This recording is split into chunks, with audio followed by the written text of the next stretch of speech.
Anataka kuachilia kutoka. Christine.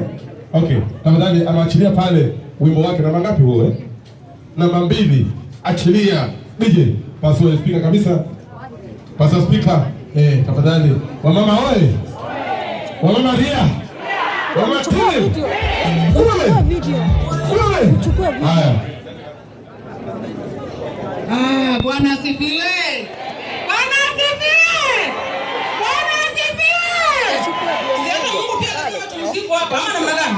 Ndio. Mimi natoka huko Nyanza. Naitwa Christine. Ndio hiyo kuachilia hapo. Nataka Emi Jalu in the house.